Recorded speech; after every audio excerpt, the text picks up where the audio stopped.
Tutorial 86.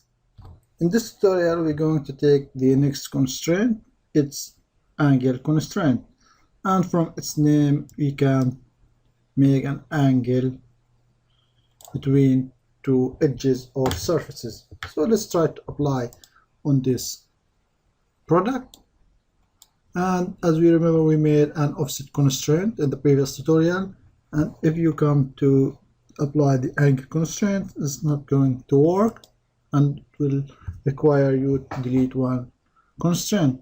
So let's first try the angle constraint without deleting the offset constraint between the two surfaces. Let's choose this surface and this surface and make a 45-degree angle. Okay, and click update. So here the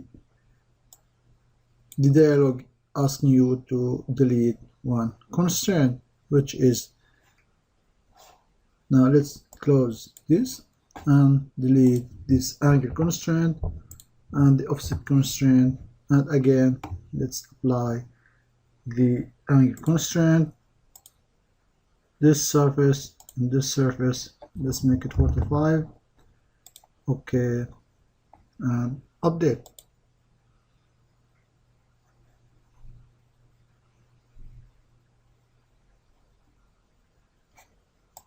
You have the consequent also need to be deleted because, as we remember, both cylinders are having straight axis. So we deleted the cylindrical constraint. Let's update. Now you have 45-degree angle between these two surfaces. And if we go to the move, let's move this upward. Okay,